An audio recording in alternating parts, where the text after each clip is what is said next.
హోంమంత్రి అమిత్ షా అధ్యక్షతన southern zonal council సమావేశం జరిగింది. సమావేశానికి ఏపీ, తమిళనాడు, కర్ణాటక, కేరళ, పుదుచ్చేరి సీఎంలు హాజరయ్యారు. ఏపీ సహా దక్షిణాది రాష్ట్రాల అభివృద్ధిని సీఎం చంద్రబాబు ప్రస్తావించారు. దక్షిణాది రాష్ట్రాల మధ్య సహకారమే లక్ష్యమని, కేంద్ర రాష్ట్రాల మధ్య విశ్వాసం, పరస్పర సహకారంతోనే సమస్యలు పరిష్కారమవుతాయని సీఎం సూచించారు. ఏపీ, కర్ణాటక, తమిళనాడును అనుసంధానించే బుల్లెట్ ట్రైన్ కారిడార్ను ప్రతిపాదించారు.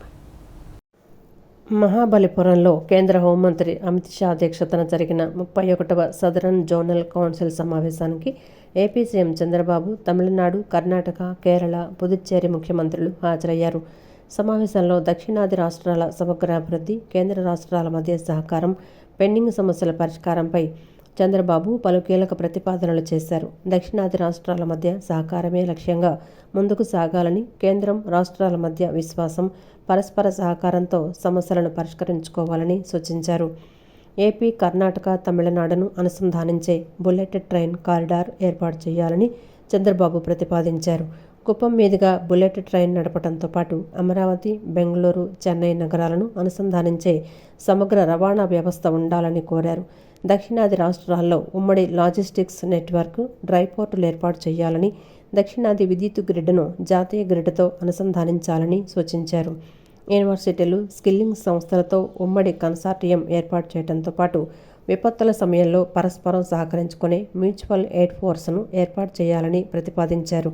తిరుపతి నుంచి కాశీ, అయోధ్య, చార్ధామ్ వరకు ఉమ్మడి ఆధ్యాత్మిక పర్యాటక సర్క్యూట్ ఏర్పాటు చేయాలని చంద్రబాబు కోరారు.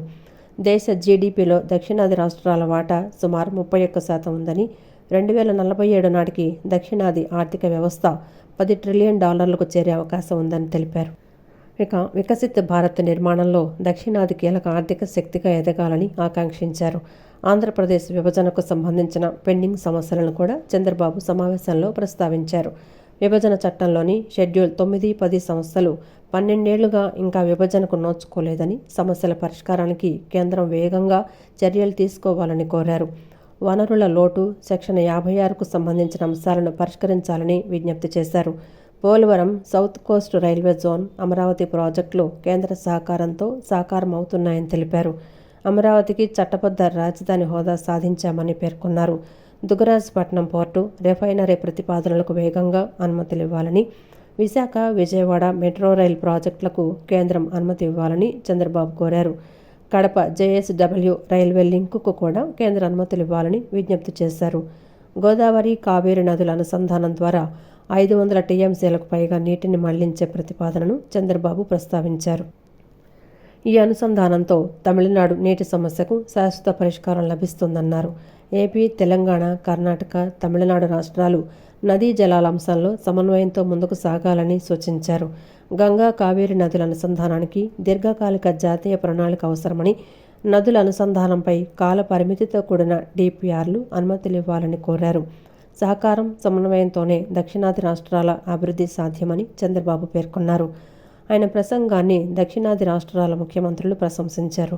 దక్షిణాది రాష్ట్రాల సమగ్రాభివృద్ధిపై చంద్రబాబు ఎంతో విజన్తో మాట్లాడారని, సీనియర్ నాయకుడిగా విశాల దృక్పథంతో అన్ని రాష్ట్రాల అభివృద్ధి గురించి ప్రస్తావించారని కర్ణాటక సీఎం డీకే శివకుమార్ కొనియాడారు. ఆంధ్రప్రదేశ్ శాసనమండలిలో మంత్రి నారా లోకేష్ ప్రవేశపెట్టిన 5 కీలక బిల్లులకు ఏకగ్రీవ ఆమోదం లభించింది. విద్య, గ్రంథాలయాలు, ఉన్నత విద్య, ప్రైవేట్ విశ్వవిద్యాలయాలు, ఉపాధ్యాయుల క్యాడర్ రిజర్వేషన్లకు సంబంధించిన బిల్లులను మండలి ఆమోదించింది. కొత్తగా ప్రైవేట్ నైపుణ్య విశ్వవిద్యాలయాల ఏర్పాటుకు ఉద్దేశించిన బిల్లుకు కూడా సభ్యులు ఏకగ్రీవంగా మద్దతు తెలిపారు. ఆంధ్రప్రదేశ్ శాసనమండలిలో పలు కీలక బిల్లులకు ఆమోదం లభించింది. రాష్ట్ర విద్య, ఐటీ శాఖల మంత్రి నారా లోకేష్ 5 ముఖ్యమైన బిల్లులను సభలో ప్రవేశపెట్టగా మండలి వాటిని ఏకగ్రీవంగా ఆమోదించింది. విద్య, గ్రంథాలయ, నైపుణ్యాభివృద్ధి రంగాలలో సంస్కరణల లక్ష్యంగా ప్రభుత్వం ఈ బిల్లులను రూపొందించింది. నేడు జరిగిన శాసనమండలి సమావేశంలో మంత్రి లోకేష్ ఈ బిల్లులను సభ ముందుంచారు. మండలి ఆమోదించిన బిల్లుల్లో ఆంధ్రప్రదేశ్ పబ్లిక్ గ్రంథాలయాల సవరణ బిల్లు 2026, ఏపీ ఉన్నత విద్యా నియంత్రణ, పర్యవేక్షణ కమిషన్ సవరణ బిల్లు ఉన్నాయి. వీటితో పాటు ఏపీ ప్రైవేటు విశ్వవిద్యాలయాల స్థాపన, క్రమబద్ధీకరణ సవరణ బిల్లు, ఆంధ్రప్రదేశ్ రాష్ట్ర విద్యా సంస్థల సవరణ బిల్లులను కూడా సభ ఆమోదించింది. రాష్ట్రంలో కొత్తగా ప్రైవేటు నైపుణ్య విశ్వవిద్యాలయాలను ఏర్పాటు చేసేందుకు ఉద్దేశించిన ఏపీ ప్రైవేటు నైపుణ్య విశ్వవిద్యాలయాల స్థాపన క్రమబద్ధీకరణ బిల్లుకు కూడా మండలి ఆమోదముద్ర వేసింది. ఈ బిల్లులకు సభ్యులందరూ మద్దతు తెలపడంతో ఏకగ్రీవంగా ఆమోదం పొందినట్లు ప్రకటించారు. Honorable Chairman, sir, I move that the Andhra Pradesh Private Skills Universities Establishment and Regulation Bill 2026 be taken into consideration. The question is that the Andhra Pradesh Private Skills Universities Establishment and Regulation Bill 2026 be taken into consideration. Who are for the motion, please say aye. Those who are against, please say no. Ayes have it, ayes have it. The motion carried and the bill is considered. I shall now put the clause to vote. There is no amendment to clause 1 to 8. Clause 1 enacting formula or before the House. The question is those who are for clause 1 to 58, clause 1 enacting formula and long title, please say aye. Those who are against, please say no. Ayes have it, ayes have it. Clause 2 to 58, clause 1 enacting formula and long title, rules and part of the bill. I shall now request the Minister of Human Resources Development. రాష్ట్రంలో నిర్వహించిన DSC పరీక్షల్లో స్పష్టమైన అక్రమాలు అవకతవకలు జరిగిన ఆధారాలు ఉన్నప్పటికీ కూటమి ప్రభుత్వం సిబిఐ విచారణకు ఒప్పుకోవటం లేదని వైసీపీ అధినేత జగన్ విమర్శించారు. తాడేపల్లిలోని పార్టీ కేంద్ర కార్యాలయంలో నిర్వహించిన మీడియా సమావేశంలో ఆయన మాట్లాడుతూ ఈ వ్యాఖ్యలు చేశారు.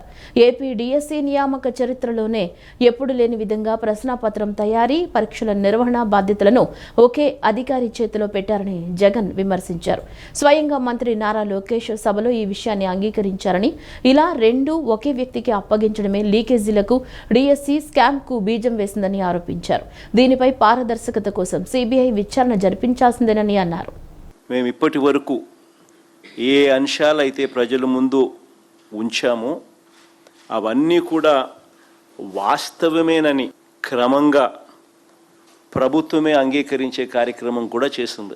అసెంబ్లీలో లోకేష్ మాట్లాడిన ప్రసంగం చూసినా కానీ, ఇదే అసెంబ్లీలో చంద్రబాబు నాయుడు గారు మాట్లాడిన ప్రసంగం విన్నా కానీ, ప్రత్యక్షంగానూ పరోక్షంగానూ వాళ్ళు ఈ ఆరోపణలన్నీ కూడా ఒప్పుకున్న పరిస్థితులే కనిపిస్తాయి. తప్పు చేశారు అని క్లియర్ కట్గా కనిపిస్తూ ఉన్నప్పటికీ గింజుకుంటారే తప్ప ఒప్పుకొని సిబిఐ ఎంక్వైరీకి మాత్రం ఆర్డర్. ఎలా తయారైపోయిందని అంటే, అసెంబ్లీ ప్రతిపక్ష పార్టీ అయిన ఉన్న ఏకైక ప్రతిపక్ష పార్టీ మేము.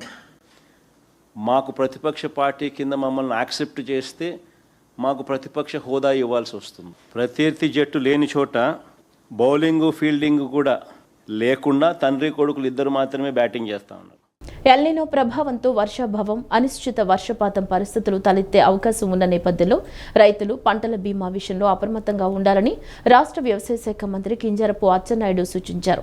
పంటల బీమా నమోదు చేసుకునేందుకు ఈ నెలాఖరు వరకే గడువు ఉన్నందున రైతులు ఆలస్యం చేయకుండా పథకాన్ని సద్వినియోగం చేసుకోవాలని శాసనసభ వేదికగా పిలుపునిచ్చారు. స్వల్ప ప్రీమియంతో లభించే బీమా రక్షణను ప్రతి రైతు సద్వినియోగం చేసుకోవాలని మంత్రి సూచించారు. ఎల్నినో ప్రభావంతో వర్షాభావం, అనిశ్చిత వర్షపాతం పరిస్థితులు తలెత్తే అవకాశం ఉన్న నేపథ్యంలో రైతులు పంటల బీమా విషయంలో అప్రమత్తంగా ఉండాలని రాష్ట్ర వ్యవసాయ శాఖ మంత్రి కింజరపు అచ్చెన్నాయుడు సూచించారు. పంటల బీమా నమోదు చేసుకునేందుకు ఈ నెలాఖరు వరకే గడువు ఉన్నందున రైతులు ఆలస్యం చేయకుండా పథకాన్ని సద్వినియోగం చేసుకోవాలని శాసనసభ వేదికగా పిలుపునిచ్చారు. వాతావరణ పరిస్థితులు ఎప్పుడు ఎలా మారతాయో అంచనా వేయలేమని, ప్రకృతి వైపరీత్యాలు, వర్షాభావం వంటి పరిస్థితుల్లో రైతుకు ఆర్థిక రక్షణ కల్పించడంలో పంటల బీమా అత్యంత కీలకమని మంత్రి పేర్కొన్నారు. రైతులు చివరి తేదీ వరకు వేచి చూడకుండా ముందుగానే నమోదు ప్రక్రియ పూర్తి చేసుకోవాలని కోరారు. పంటల బీమా కోసం రైతులు చెల్లించాల్సిన ప్రీమియం వాటా చాలా తక్కువగా ఉంటుందని అచ్చెన్నాయుడు తెలిపారు. ప్రాంతం, పంటను బట్టి రైతు వాటా మారుతుందని, కొన్ని ప్రాంతాల్లో రైతు చెల్లించాల్సిన మొత్తం అత్యంత స్వల్పంగా ఉందన్నారు. మిగిలిన ప్రీమియం భారాన్ని కేంద్ర రాష్ట్ర ప్రభుత్వాలు భరిస్తున్నాయని వివరించారు. స్వల్ప మొత్తాన్ని చెల్లించడం ద్వారా పంట నష్టం సంభవించినప్పుడు బీమా రక్షణ పొందే అవకాశం ఉన్నందున రైతులు దీనిని నిర్లక్ష్యం చేయవద్దని సూచించారు. ఎల్నినో వచ్చింది అధ్యక్ష, వర్షాలు పూర్తిగా లేవు, చాలా దయనీయమైనటువంటి పరిస్థితిలో ఉంది పరిస్థితి, తాగడానికి కూడా నీళ్ళు లేనటువంటి పరిస్థితి. ఈ సంవత్సరం రాష్ట్ర ప్రభుత్వం ఒక ప్రెస్టీజియస్ గా ఇన్సూరెన్స్ కార్యక్రమం తీసుకుంది అధ్యక్ష. ఈరోజు ఆర్థికంగా ఇబ్బందులున్నా గత ప్రభుత్వం అధ్యక్ష దుర్మార్గంగా కేంద్ర ప్రభుత్వానికి కట్టవలసిన 1900 కోట్లు ఇన్సూరెన్స్ కట్టకపోవడం వల్ల 2 సంవత్సరాలు ఇన్సూరెన్స్ రాష్ట్రంలో రైతులు నష్టపోయారు. నేను ముఖ్యమంత్రి గారు మంత్రి గారితో చెప్పి మేము కొంచెం కొంచెం కడతాం, మీరు అవకాశం ఇవ్వండి అంటే అవకాశం ఇచ్చారు అధ్యక్ష. ఈ సంవత్సరం ఇన్సూరెన్స్ పెట్టాం. 2 సార్లు టైం పెడితే మళ్ళీ కేంద్ర ప్రభుత్వానికి రిక్వెస్ట్ చేస్తే మొన్న ఆగస్టు 15 వరకు పొడిగించారు. మళ్ళీ ఆగస్టు 15 మళ్ళీ రిక్వెస్ట్ చేస్తే ఈ నెలాఖరు వరకు పొడిగించారు. గౌరవ సభ్యులందరికీ కోరుతున్నాను, ఈ శాసనసభ ద్వారా రాష్ట్రంలో ఉన్న ప్రతి రైతుకి చేతులెత్తి దండం మొక్కి కోరుతున్నాను, ప్రతి ఒక్క పంటకి ఇన్సూరెన్స్ ఉంది. ఈ సంవత్సరం ఎల్నీనో ప్రభావం ఉంది. రైతుకు మేలు చేయాలంటే ఏదో రాష్ట్ర ప్రభుత్వం ఇస్తే ఎంతో కొంత ఉడతాభక్తిగా చేయగలను తప్ప మీరు చాలా తక్కువ డబ్బులు అధ్యక్ష. వరి కోనసీమ జిల్లాలో అయితే కేవలం 76 రూపాయలే. మీ మొత్తం కేంద్రం రాష్ట్రం కలిసి మొత్తం డబ్బులు కొడుతున్నాం. సాధారణ కార్యకర్తగా ఉన్న తనకు ఎమ్మెల్సీ అవకాశం కల్పించిన సీఎం చంద్రబాబు నాయుడు, మంత్రి నారా లోకేష్ కు దళవాయి రమాదేవి ప్రత్యేక కృతజ్ఞతలు తెలిపారు. తన కుటుంబం చూపిన పార్టీ నిబద్ధతకు ఎమ్మెల్సీ పదవి గొప్ప గౌరవంగా భావిస్తున్నారని పేర్కొన్నారు. తనకు ఎమ్మెల్సీ అవకాశం రావడంతో రాష్ట్ర వ్యాప్తంగా ముఖ్యంగా ఒడ్డెర సామాజిక వర్గంలో హర్షం వ్యక్తమవుతోందన్నారు. సాధారణ కార్యకర్తగా ఉన్న తనకు ఎమ్మెల్సీ అవకాశం కల్పించిన సీఎం చంద్రబాబు నాయుడు, మంత్రి నారా లోకేష్కు దళవాయి రమాదేవి ప్రత్యేక కృతజ్ఞతలు తెలిపారు. బీసీలకు చట్టసభల్లో ప్రాతినిధ్యం కల్పిస్తామని యువగళం పాదయాత్రలో లోకేష్ ఇచ్చిన హామీని నిలబెట్టుకున్నారని అన్నారు. క్లస్టర్ ఇన్ఛార్జిగా పార్టీ కార్యక్రమాల విజయానికి కృషి చేశానని, తన భర్తతో కలిసి పార్టీని వీడకుండా నిరంతరం పనిచేశానని తెలిపారు. తన కుటుంబం చూపిన పార్టీ నిబద్ధతకు ఎమ్మెల్సీ పదవి గొప్ప గౌరవంగా భావిస్తున్నానని పేర్కొన్నారు. తనకు ఎమ్మెల్సీ అవకాశం రావడంతో రాష్ట్ర వ్యాప్తంగా ముఖ్యంగా ఒడ్డెర సామాజిక వర్గంలో హర్షం వ్యక్తమవుతోందన్నారు. బీసీలకు న్యాయం జరిగేది చంద్రబాబు నాయకత్వంలోనేనని, ఒడ్డెరలకు చట్టసభల్లో ప్రాతినిధ్యం కల్పించిన ఘనత టీడీపీకే దక్కుతుందని రమాదేవి అన్నారు. తనకు అవకాశం కల్పించిన చంద్రబాబు, నారా లోకేష్తో పాటు deputy CM Pawan Kalyan, TDP కుటుంబ సభ్యులు, ఒడ్డెర కుల బాంధవులకు కృతజ్ఞతలు తెలిపారు. బీసీలకు చట్టసభల్లో స్థానం కల్పిస్తానని నారా లోకేష్ అన్నగారు హామీ ఇవ్వడం జరిగింది. ఈరోజు మామూలు సాధారణ కార్యకర్తను నేను, కానీ ఈరోజు ఎమ్మెల్సీ అవకాశం ఇచ్చి గొప్ప పీఠం ఎక్కించిన నన్ను నారా లోకేష్ గారు, చంద్రబాబు నాయుడు గారికి ప్రత్యేక కృతజ్ఞతలు తెలియజేసుకుంటున్నాను. ఇలాంటివి కేవలం ఒక్క తెలుగుదేశం పార్టీలోనే జరుగుతాయని మరోసారి రుజువైంది. మామూలు సామాన్య కార్యకర్తను ఒక క్లస్టర్ ఇన్ఛార్జిగా వర్క్ చేసినందుకు నా భర్తతో పాటు నేను కూడా తెలుగుదేశం పార్టీని వీడకుండా అనునిత్యం పార్టీలో ప్రతి ప్రోగ్రాం సక్సెస్ చేసినందుకు గాను ఈరోజు గొప్ప సన్మానంగా నాకు ఎమ్మెల్సీ పదవిని అందించడం అన్నది చాలా గర్వించుకోదగ్గ. అనంతరం రమాదేవి భర్త దళవాయి వెంకటనారాయణ మాట్లాడుతూ ఒడ్డర్లకిచ్చిన హామీని నారా లోకేష్ నిలబెట్టుకున్నారని అన్నారు. చిన్న స్థాయి కార్యకర్తగా పనిచేసిన తన భార్యకు ఎమ్మెల్సీ పదవి ఇవ్వటం టీడీపీ చరిత్రలో గొప్ప విషయమని పేర్కొన్నారు. చంద్రబాబు ఆప్యాయంగా పిలిచి ఎమ్మెల్సీ పదవి ఇవ్వటం ఎంతో సంతోషంగా ఉందని, టీడీపీకి జీవితాంతం రుణపడి ఉంటామని తెలిపారు. ఎమ్మెల్సీ పదవి దక్కటంతో రాష్ట్రంలోని ఒడ్డెర కుటుంబాల నుంచి పెద్ద ఎత్తున ఫోన్లు, సందేశాలు వస్తున్నాయని, టీడీపీ తమకు న్యాయం చేసిందంటూ సంతోషం వ్యక్తం చేస్తున్నారని తెలిపారు. తెలుగుదేశం పార్టీ మనకు న్యాయం చేసింది, ఎక్కడలేని ఉత్సాహంగా ఈ రాష్ట్రం అంతా మాకు ఫోన్ చేసి మాకు శుభాకాంక్షలు చెప్తా అంటే మాకు చాలా ఆనందంగా ఉంది. ఎక్కడలేని ఈరోజు మా ఒడ్డెర జాతికి ఈరోజు ఒక పండుగల వాతావరణం కనిపిస్తుంది. అదే తెలుగుదేశం పార్టీ. ఆ రోజు నందమూరి తారక రామారావు గారు ఏ ఆశయంతో బడుగు బలహీన వర్గాలకు సంబంధించిన అనేక సమస్యలకు, అదేవిధంగా ఆర్థికంగా రాజకీయంగా అభివృద్ధి చెందాలని ఆకాంక్షతో ఆ పార్టీ ఆవిర్భావం జరగడం, ఆ పార్టీలు ఇంత గొప్ప నాయకుల మధ్య ప్రపంచ మేధావి మా మానసిక ముఖ్యమంత్రి గారు ఆయన ఆయన ఆయన ఆయన అడుగుజాడల్లో మాకు ఈ అవకాశం కల్పించారు.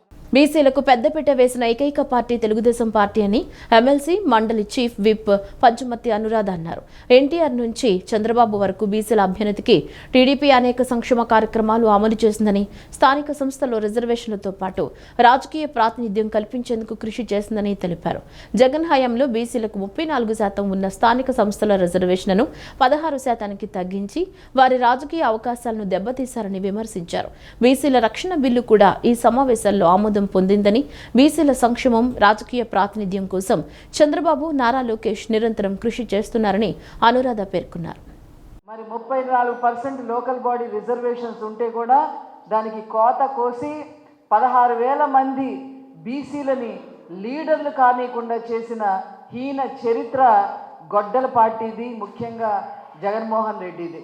అంతేకాకుండా బీసీలు ఎప్పుడూ కూడా తెలుగుదేశం పార్టీతో ఉంటారు అనే అక్కస్సుతో వారి హయాంలో 100 మంది బీసీలని హత్య చేయడం జరిగింది. అమర్నాథ్ గౌడ్ దగ్గర నుంచి మరి ఏ రకంగా వాళ్ళు హెరాస్ చేశారో, ఇసుక మాఫియా విషయంలో ఏ రకంగా ప్రొద్దుటూరులో బీసీలని మరి క్వశ్చన్ చేసినందుకు చంపారో, ఏ రకంగా అమర్నాథ్ గౌడ్ విషయంలో వాళ్ళ అక్కని వేధించొద్దు అని అంటే దానికి అడిగినందుకు అతని నోట్లో గుడ్డలు కుక్కి అతన్ని నడి రోడ్డున ఏ రకంగా పెట్టారో, అట్లాగే ఇక్కడ తాడేపల్లిలో మరి బడుగు బలహీన వర్గాలకు సంబంధించిన మహిళలు ఆయన ఉంటున్న ఇంటికి కోతవేటు దూరంలో అత్యాచారాలు జరిగినా కూడా ఆయన ఏ రోజు పట్టించుకోలేని పరిస్థితి. ఈనాడు తెలుగుదేశం పార్టీ ఏదైతే ముఖ్యంగా మా యువ నాయకులు నారా లోకేష్ గారు ఏదైతే పాదయాత్రలో వాగ్దానం చేశారో, బీసీలకు పెద్దపీట వేయడమే కాకుండా కొన్ని బీసీ కులాలు ఎవరైతే కంటెస్ట్ చేయలేని పొజిషన్లో ఉన్నారో వాళ్ళకి ఎమ్మెల్సీ పదవి ఇస్తాను అని వారు హామీ ఇవ్వడం జరిగింది. గత 4 రోజులుగా డీఎస్సీ అంశంపై ప్రభుత్వం చర్చకు రావటం లేదని మండలి విపక్ష నేత బొత్స సత్యనారాయణ మండిపడ్డారు. శాసన మండలి మీడియా పాయింట్ వద్ద ఆయన మాట్లాడుతూ డీఎస్సీలో అవకతవకలు జరిగాయని, దీనిపై విచారణ జరిపించాలని తాము కోరుతున్నా ప్రభుత్వం స్పందించడం లేదన్నారు. డీఎస్సీతో పాటు గ్రూప్ 1 నియామకాలపైన సిబిఐ విచారణ జరిపించాలని డిమాండ్ చేశారు. టీడీపీ ప్రభుత్వం హయాంలో ఉద్యోగాల భర్తీపై గొప్పలు చెప్పుకోవడం సరికాదని విమర్శించారు. ప్రభుత్వం సవాళ్లు విసరడం తప్ప సమస్యలపై చర్చకు రావటం లేదని, 2 ఏళ్లలోనే ప్రజలకు ప్రభుత్వ పనితీరు అర్థమైందని బొత్స వ్యాఖ్యానించారు. విద్యా వ్యవస్థలో లోపాల కారణంగానే 2 ఏళ్లలో 1,00,000 మంది విద్యార్థులు తగ్గి ప్రైవేట్ విద్యా సంస్థలకు వెళ్లారని ఆరోపించారు. గ్రూప్ 1 తీసుకొచ్చారు, దాంట్లో మేము ఓకే గ్రూప్ 1 ఎంక్వైరీ చేయండి, అలాగే డిఎస్సి కూడా ఎంక్వైరీ చేయండి. తప్పులు తెలియదే లేదు నిర్ధారించండి. మేము జరిగిందని మేము సాక్ష్యాధారం తీస్తున్నాం. గ్రూప్ 1లో కూడా జరిగితే చర్య తీసుకోండి, ఎవరు వద్దన్నారు. ఇంటి మీద సిబిఐ ఎంక్వైరీ చేయండి అని చెప్పి డిమాండ్ చేస్తాం. ఏదో పెద్దగా గొప్పగా ఏదో ఉద్యోగాలు మేము చెప్పాం. 1,50,000 ఉద్యోగాలని సెక్రటరియట్ పోస్టులు ఇచ్చాం. ఎక్కడైనా చిన్నదైనా సరే దాంట్లో అవకతవకలు జరిగినట్టు కానీ లేదు, ఏమైనా అశాబ్ది కానీ జరిగావో చెప్పండి అడిగాం. దానికి సమాధానం లేదు. ఎంతసేపు అన్నా ఇవో చెప్తాను. అక్కడ చర్చించడానికి అవసరం లేదు కాబట్టి ఏమన్నా 16 మీ ఒక్క పోస్ట్ ఇవ్వలేదు అన్నారు. ఇగో ఇచ్చాం. డిఎస్సి 98లో జరిగిన డిఎస్సిలో మిగిలిపోయిన 5,887 మందికి నేను విద్యాశాఖ మంత్రిగా ఉంటూ, జగన్మోహన్ రెడ్డి గారు ముఖ్యమంత్రిగా ఉంటూ ఆయన హయాంలో 5,887 మందికి ఇచ్చాం. ఇది వాస్తవం కాదా చెప్పండి?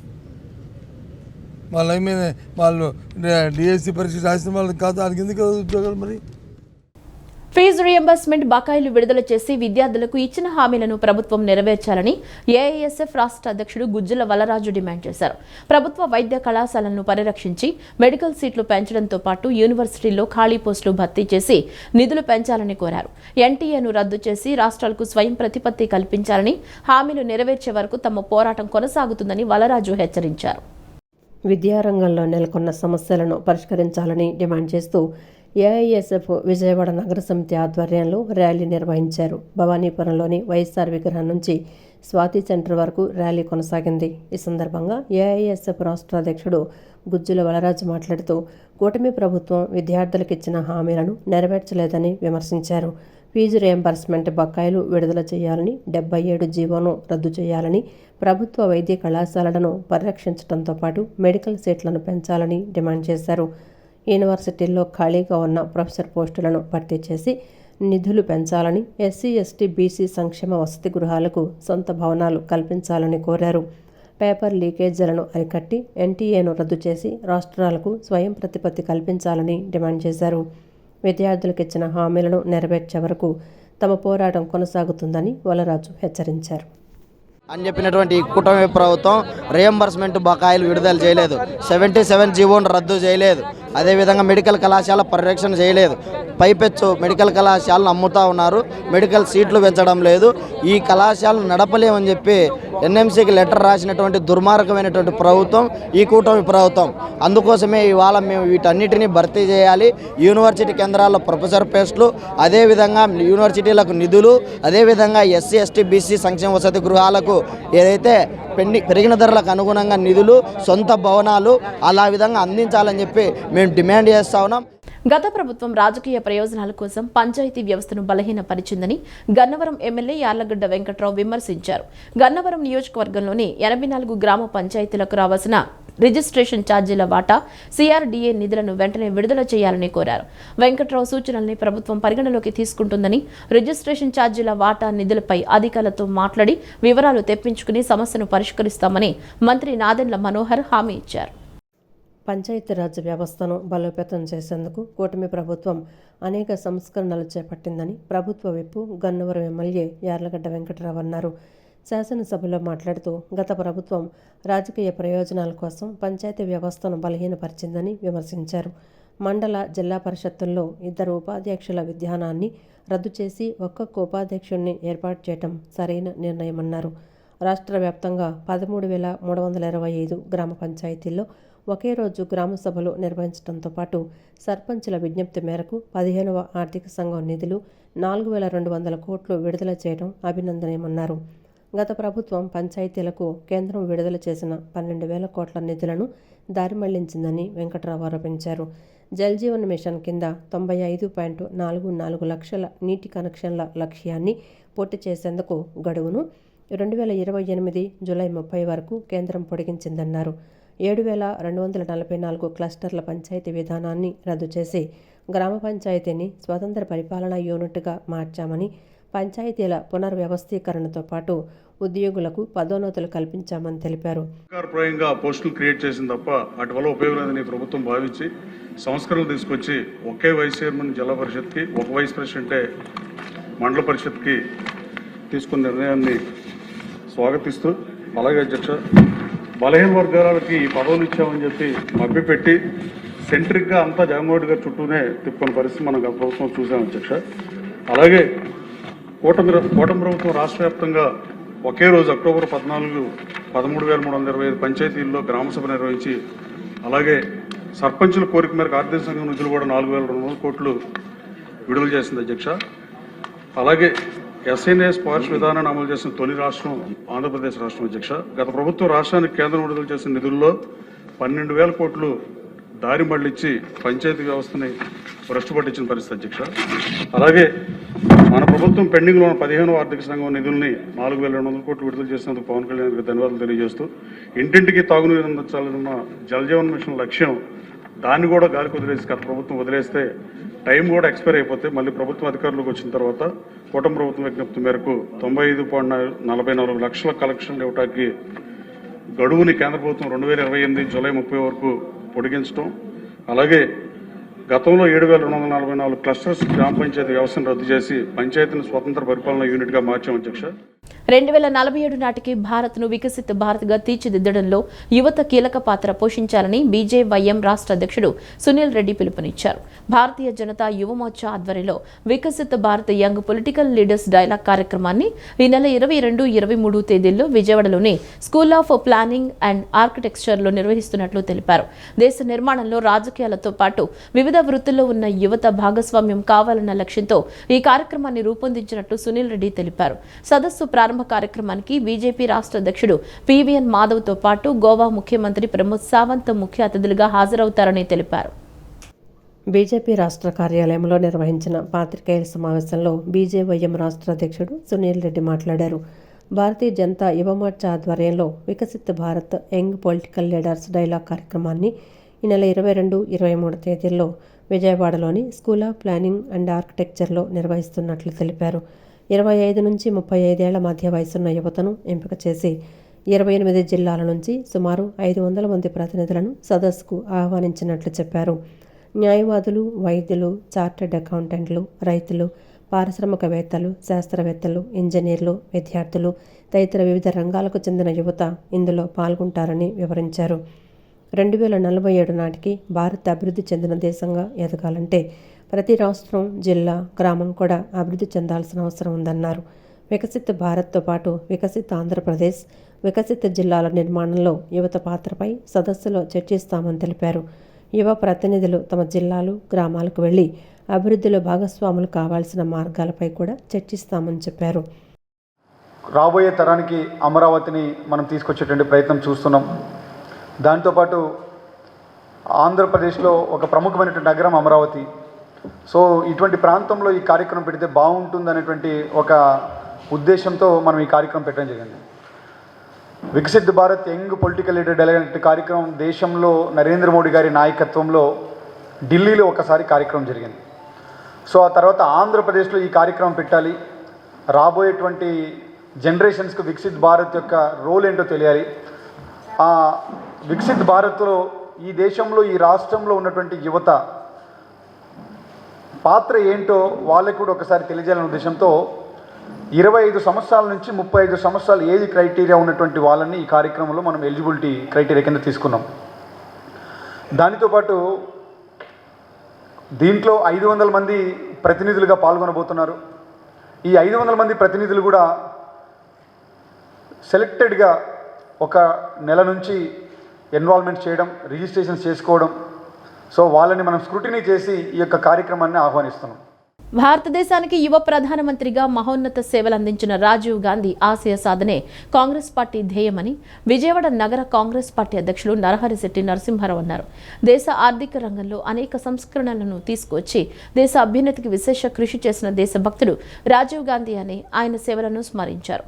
కాంగ్రెస్ పార్టీ రాజీవ్ గాంధీ ఆశయ సాధనకు కృషి చేస్తుందని, త్వరలో జరగనున్న స్థానిక సంస్థల ఎన్నికల్లో సైతం కాంగ్రెస్ పార్టీ జెండా రెపరెపలాడుతుందన్నారు. అఖిల భారత కాంగ్రెస్ పార్టీ పూర్వ అధ్యక్షుడిగా మాజీ ప్రధాని, భారతరత్న రాజీవ్ గాంధీ 82వ జయంతి కార్యక్రమం నగర కాంగ్రెస్ పార్టీ అధ్యక్షుడు నరహరిశెట్టి నరసింహారావు ఆధ్వర్యంలో రామకృష్ణాపురం బుడమేరు వంతెన సెంటర్లో ఘనంగా నిర్వహించారు. ఈ కార్యక్రమానికి ముఖ్య అతిథిగా హాజరైన నరహరిశెట్టి నరసింహారావు ముందుగా రాజీవ్ గాంధీ విగ్రహానికి నిలువెత్తు పూలమాల వేసి ఘనంగా నివాళులర్పించారు. రాజీవ్ గాంధీకి పుట్టినరోజు శుభాకాంక్షలు తెలుపుతూ కేకును కట్ చేసి స్థానిక ప్రజలు, పాదచారులకు మిఠాయిలు, పండ్లను పంచిపెట్టారు. ఈ సందర్భంగా నరహరిశెట్టి నరసింహారావు మాట్లాడుతూ ఐటీ టెక్నాలజీకి ఆద్యుడు రాజీవ్ గాంధీ అని అన్నారు. పార్టీ ఫిరాయింపుల చట్టాన్ని తీసుకొచ్చి దేశ ప్రజలకు దశ దిశ చూపిన మహనీయుడని అన్నారు. పంచాయతీరాజ్ వ్యవస్థను బలోపేతం చేసి స్థానిక సంస్థలకు విలువ పెంచారన్నారు. దేశ ఆర్థిక రంగంలో అనేక సంస్కరణలను తీసుకొచ్చి దేశ అభ్యున్నతికి విశేష కృషి చేసిన దేశభక్తుడు రాజీవ్ గాంధీ అని ఆయన సేవలను స్మరించారు. కాంగ్రెస్ పార్టీ రాజీవ్ గాంధీ ఆశయ సాధనకు కృషి చేస్తుందని, త్వరలో జరగనున్న స్థానిక సంస్థల ఎన్నికలలో సైతం కాంగ్రెస్ పార్టీ జెండా రెపరెపలాడుతుందన్నారు. ఈ దేశంలో లోక్ అదాలత్లని తీసుకొచ్చినటువంటి కారణ జనముడు, అలాగే పార్టీ ఫిరాయింపు చట్టాలు తీసుకొచ్చి పార్టీకి ఒక దశాదిశను చూపించిన మహనీయుడు, అలాగే పంచాయతీరాజ్ వ్యవస్థనే గ్రామ పంచాయతీ నుంచి ఢిల్లీ వరకు కూడా నిధుల్ని గ్రామాలకు వచ్చేటట్టు చేయగలిగినటువంటి శక్తి సామర్థ్యాలతో భారత రాజ్యాంగంలో 74-75 రాజ్యాంగ సవరణ ద్వారా సామాన్య ప్రజలకి చేరువయ్యేటట్టుగా పంచాయతీరాజ్ వ్యవస్థను తీసుకొచ్చినటువంటి స్థానిక సంస్థలకి ఒక దశ, సర్పంచులకి, చైర్మన్లకి వాళ్ళ గౌరవ వేతనాలు, గౌరవ మర్యాదలు ఇచ్చేటటువంటి స్థితి ఇచ్చినటువంటి రాజీవ్ గాంధీ గారి 82వ జయంతి సభని పురస్కరించుకుని ఈరోజు విజయవాడ నగర కాంగ్రెస్ పార్టీ ఆధ్వర్యంలో ఇక్కడ ఆయన యొక్క విగ్రహానికి పూలమాల వేసి ఇవాళ కన్నెవాళ్ళ అర్పించడం జరుగుతున్నది. అనంతరం పీసీసీ నాయకులు వి గురునాథం, మీసాల రాజేశ్వరరావు మాట్లాడుతూ కాంగ్రెస్ పార్టీ అభ్యున్నతికి, ప్రధానిగా దేశాభివృద్ధికి రాజీవ్ గాంధీ చేసిన సేవలను కొనియాడారు. ఆయన ఉగ్రవాదానికి వ్యతిరేకంగా ఆయన బలైపోవటం జరిగింది. దేశ సమైక్యతకు, సమగ్రతకు వారు ఎంతో కృషి చేసినటువంటి మహోన్నతమైనటువంటి నాయకుడు. అలాగే స్థానిక సంస్థల్లో పంచాయతీరాజ్ వ్యవస్థని 73-74 సవరణలో అనేక విషయాలను పొందుపరిచి స్థానిక సంస్థల బలోపేతానికి కృషి చేసినటువంటి నాయకుడు. ఈరోజు ప్రతి ఒక్కరి చేతిలో సెల్ ఫోను, అలాగే ఇంటర్నెట్ వ్యవస్థ ఇంత మెరుగుపడిందంటే ఆనాడు ఆయన వేసిన పునాదులే. ఇన్ఫర్మేషన్ టెక్నాలజీ తీసుకొచ్చి ఈ దేశ రూపురేఖలు మార్చి ఎంతోమంది యువతకు ఆదర్శనీయుడైన ఆ మహానీయుడికి ఇవాళ నివాళులర్పించడం చాలా ఆనందకరమైన విషయం.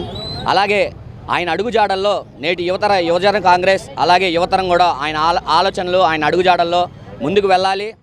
ఈ కార్యక్రమంలో పార్టీ సీనియర్ నాయకులు అన్సారీ, యువజన కాంగ్రెస్ పార్టీ రాష్ట్ర అధ్యక్షుడు జోసఫ్ పీటర్, నాయకులు ప్రకాష్, సూరిబాబు, సాయి, షరీఫు, వలీ, గణేష్లతో పాటుగా యువజన కాంగ్రెస్ పార్టీ నాయకులు పెద్ద సంఖ్యలో పాల్గొన్నారు. ఎన్నికల హామీ మేరకు ఈ సేవా ఉద్యోగులను తిరిగి విధుల్లోకి తీసుకోవాలని కోరుతూ ఉద్యోగులు గత 3 రోజులుగా దీక్షలు చేస్తున్నా ముఖ్యమంత్రి చంద్రబాబు, మంత్రి నారా లోకేష్ నుంచి ఎటువంటి స్పందన లేదని సిపిఐ రాష్ట్ర కార్యదర్శి గుజ్జుల ఈశ్వరయ్య తెలిపారు. హామీని పరిష్కరించకపోతే ముఖ్యమంత్రి చంద్రబాబు, మంత్రి నారా లోకేష్ ఇంటిని ముట్టడిస్తారని చెప్పారు. ఏపీ ఈ సేవా కాంట్రాక్ట్ ఎంప్లాయీస్ అసోసియేషన్ ఆధ్వర్యంలో ఈ సేవా ఉద్యోగులు గాంధీనగర్ ధర్నా చౌక్లో ఉద్యోగ సాధన సంకల్ప దీక్ష నిర్వహించారు. ఎన్నికల్లో మంత్రి నారా లోకేష్ ఇచ్చిన హామీని అమలు చేయాలంటూ నినాదాలు చేశారు. సిపిఐ రాష్ట్ర కార్యదర్శి గుజ్జుల ఈశ్వరయ్య వారి దీక్షకు సంఘీభావం తెలిపారు. ఈ సందర్భంగా ఆయన మాట్లాడుతూ రాష్ట్ర వ్యాప్తంగా ఉన్న 607 మంది అర్బన్ ఈ సేవా ఉద్యోగులు గత 3 రోజులుగా ఆందోళన చేస్తున్నారని అన్నారు. నాటి ప్రతిపక్ష నాయకుడు చంద్రబాబు, నారా లోకేష్ యువగళం హామీ మేరకు కళ్లల్లో ఒత్తులు వేసుకొని ఉద్యోగులు ఎదురుచూస్తున్నారని అన్నారు. వీరిని ఎప్పుడు ఉద్యోగంలో చేర్చుకుంటారు అని ఎదురు చూస్తున్న చంద్రబాబు, నారా లోకేష్ నుంచి ఎటువంటి స్పందన లేదన్నారు. ఏ పాలకుడు వస్తే వాళ్ళు ఉద్యోగులను విధుల్లో నుంచి తొలగిస్తే ఉద్యోగులు ఎలా జీవిస్తారని ప్రశ్నించారు. ఎన్నికల్లో ఇచ్చిన హామీ మేరకు ఉద్యోగులను తిరిగి నియమించుకోకపోతే సీఎం చంద్రబాబు, మంత్రి నారా లోకేష్ ఇంటిని వెతుక్కుంటూ వెళ్లి ముట్టడిస్తారని అన్నారు. పాదయాత్ర సాధకుడైనటువంటి నారా లోకేష్ గారు ఇచ్చినటువంటి హామీ మేరకు కళ్ళల్లో ఒత్తులు వేసుకొని ఎప్పుడు వారికి దయ కలుగుతుందా, ఎప్పుడు వీళ్ళందరినీ మానస పుత్రికలుగా ప్రకటించుకున్నటువంటి వీరిని జాయిన్ చేసుకుంటారా అని చెప్పేసి పాపం ఎదురు చూస్తూ ఉన్నారు. కానీ లోకేష్ గారికి సమయం లేకపోతూ ఉంది. చంద్రబాబు నాయుడు గారికి అసలే సమయం లేదు. పవన్ కళ్యాణ్ గారి కంటే అసలు ఇక్కడుంటాడా అక్కడుంటాడా తెలియనటువంటి పద్ధతిలో ఈరోజు కొనసాగుతుంది. పోనీలో మీకు సమయం లేదు, ఫైనాన్స్ డిపార్ట్మెంట్లో ఫైల్ పెండింగ్ ఉందంట, ఆ ఫైల్ పెండింగ్లో ఉన్నదాన్ని నోటెడ్ ఫైల్ అని చెప్పి రాస్తే వాళ్ళ సమస్య తీరిపోతుందని చెప్పి వాళ్ళు ఎదురు చూస్తూ ఉన్నారు. ఉమ్మడి ఆంధ్రప్రదేశ్లో విడిపోయిన తర్వాత, బైపర్కేషన్ అయిన తర్వాత విభజిత ఆంధ్రప్రదేశ్లో అన్ని డిపార్ట్మెంట్లో 170 గవర్నమెంట్ కేంద్రాల్లో 607 మంది పనిచేసేవాళ్ళు. ప్రభుత్వానికి ప్రజలకు అనుసంధానంగా పనిచేస్తూ 600 సర్వీసులు చేస్తూ ఏడాదికి 4,000 కోట్ల రూపాయల ఆదాయాన్ని, యూజర్ ఛార్జీల రూపంలో ఒక 40 కోట్ల రూపాయల ఆదాయాన్ని ఇచ్చినటువంటి ఈ ఉద్యోగుల్ని జగన్మోహన్ రెడ్డి గారి ప్రభుత్వం 2019 సంవత్సరంలో గ్రామవార్డు సచివాలయం తీసుకొస్తూ కేవలం చంద్రబాబు గారు ప్రారంభించిన ఉద్దేశంతో పక్కన పెట్టడం జరిగింది. మేము ఆందోళన ఫలితంగా వీళ్ళందరినీ యూజ్ చేసుకోవచ్చినటువంటి ఫైల్ కూడా మరొకసారి ఆ ప్రభుత్వం ఏర్పాటు చేసింది. అయితే ఫైలు ఆమోదం పొందడం కోసం ఫైనాన్స్ డిపార్ట్మెంట్లో ఉన్న సమయంలో మీరంతా చంద్రబాబు నాయుడు గారు ఎంప్లాయీస్ అని చెప్పేసి మా మీద ముద్ర వేసి ఆ ఫైల్ క్యాన్సర్ను నయం చేసేందుకు అధునాతన వైద్య సేవలు అందుబాటులోకి వచ్చాయని Hyderabad hitech city Yashoda hospitals medical oncologist doctor Shikhar Kumar తెలిపారు. గతంలో రొమ్ము క్యాన్సర్ వస్తే రొమ్ము మొత్తం తీసేవారని, కానీ ఇప్పుడు రొమ్ము క్యాన్సర్ సర్జరీ మారిపోయిందన్నారు. ధూమపానం అలవాటు లేని వాళ్లలో కూడా ఇప్పుడు ఊపిరితిత్తుల క్యాన్సర్ వస్తోందని చెప్పారు. ఊపిరితిత్తులు, రొమ్ము క్యాన్సర్లకు నెక్స్ట్ జనరేషన్ సీక్వెన్సింగ్ ఎన్జీఎస్ మిషన్ ద్వారా ప్రెసిషన్ టార్గెట్ థెరపీ విధానం ద్వారా నయం చేయవచ్చని తెలిపారు. క్యాన్సర్ నిర్ధారణ అయితే పూర్తిగా నయం చేయడంతో పాటు జీవితకాలం పెంచే చికిత్సా విధానాలు అందుబాటులోకి వచ్చాయన్నారు. Hyderabad hitech city Yashoda hospitals ఆధ్వర్యంలో గాంధీనగర్లోని ఓ హోటల్లో విలేకరుల సమావేశం నిర్వహించారు. సమావేశంలో medical oncologist doctor Shikhar Kumar మాట్లాడుతూ క్యాన్సర్ కేసుల సంఖ్య 10 ఏళ్లతో పోల్చుకుంటే ఇప్పుడు బాగా పెరిగిందని అన్నారు. ఒకప్పుడు 60 ఏళ్ల వయసు అప్పుడు క్యాన్సర్ వచ్చేదని, ఇప్పుడు 30 నుంచి 50 ఏళ్ల లోపు వారికి కూడా క్యాన్సర్ వచ్చేస్తోందని తెలిపారు. క్యాన్సర్ కేసులు ఎంత పెరిగాయో దానికి తగ్గట్లు క్యాన్సర్ నిర్ధారణ, చికిత్సా విధానాలు కూడా ఉన్నాయన్నారు. అంతకుముందు క్యాన్సర్ అడ్వాన్స్ స్టేజ్లో ఉంటే లైఫ్ స్పాన్ చాలా తక్కువగా ఉండేదని, కానీ ఇప్పుడు కొత్త చికిత్సా విధానాలతో ఆ పరిస్థితిలో మార్పు వచ్చిందన్నారు. ఊపిరితిత్తుల క్యాన్సర్ ఒకానొక సమయంలో ధూమపానం చేసేవారికి వచ్చేదని, కానీ ఇప్పుడు 10 మంది ఊపిరితిత్తుల క్యాన్సర్తో వస్తే అందులో 8 మంది ధూమపానం అలవాటు లేని వారు కూడా ఉంటున్నారని చెప్పారు. యశోద ఆసుపత్రిలో హైటెక్నాలజీ నెక్స్ట్ జనరేషన్ సీక్వెన్సింగ్ ఎన్జీఎస్ మిషన్ను పెట్టామని, ఇది రోగి బయాప్సీ శాంపిల్ను విశ్లేషిస్తుందన్నారు. క్యాన్సర్ కణాలు లోపల ఎలాంటి యూనిక్ మ్యుటేషన్స్ నివేదికిస్తుందని, దాని ప్రకారం టార్గెటెడ్ మెడిసిన్ ద్వారా 4వ స్టేజ్లో ఉన్న రోగికి కూడా వారి జీవిత కాలాన్ని 5 నుంచి 6 ఏళ్ల వరకు పొడిగించామని అన్నారు. కొత్త క్యాన్సర్ ట్రీట్మెంట్స్ వల్ల ఇది చాలా వరకు మారిపోయింది. సో ఫర్ ఎగ్జాంపుల్ మన మోస్ట్ కామన్ క్యాన్సర్ ఇండియాలో ఏంటి ఇప్పుడు లంగ్ క్యాన్సర్ అంటే ఊపిరితిత్తు క్యాన్సర్స్. సో లంగ్ క్యాన్సర్ ఒక టైంలో మేము చూసేది ఎక్కువ ఎవరు స్మోకర్స్, సిగరెట్, బీడీ తీసుకున్న వాళ్ళకి ఎక్కువ చూసేది. కానీ ఇప్పుడు మా ప్రాక్టీస్లో మేము ఏం చూస్తున్నామంటే ఒక 10 మనిషి లంగ్ క్యాన్సర్తో వస్తే ఒక 7 to 8 పేషెంట్స్ వాళ్ళు నాన్ స్మోకర్స్ ఉన్నారు. అండ్ లేడీస్లో కూడా చాలా లంగ్ క్యాన్సర్స్ చూస్తున్నాం. సో మనకి ఇప్పుడు ఏం అర్థమైందంటే ఇండియాలో వచ్చేది లంగ్ క్యాన్సర్స్, వేరే దేశానికి లంగ్ క్యాన్సర్ కొంచెం తేడా ఉంటుంది. అండ్ మన ఉండేది ఇండియన్ లంగ్ క్యాన్సర్ పేషెంట్స్కి వాళ్ళు క్యాన్సర్లో ప్రతి పేషెంట్కి ఒక యూనిక్ మ్యూటేషన్ ఉంటుంది. సో అందుకే మేము ఇప్పుడు యశోద హాస్పిటల్లో ఏం చేశామంటే ఒక చాలా హై టెక్నాలజీ మషీన్ పెట్టాము. ఆ మషీన్ పేరు NGS మషీన్. NGS అంటే నెక్స్ట్ జనరేషన్ సీక్వెన్సింగ్. ఈ మషీన్ ఏం చేస్తుందంటే మనం పేషెంట్ బాడీ నుంచి మేము బయాప్సీ శాంపుల్ తీసుకుంటాం కదా, ఆ శాంపుల్కి అనలైజ్ చేస్తుంది. ఆ ఉండేది క్యాన్సర్ పేషెంట్ కణాల లోపల ఎలాంటి యూనిక్ మ్యూటేషన్స్ ఉంది, ఆ మ్యూటేషన్ రిపోర్ట్ మనకి తొందరగా ఇచ్చేస్తుంది, ఒక వారం 10 రోజుల లోపల. ఈ వార్తలు ఇంతటితో సమాప్తం. నమస్కారం.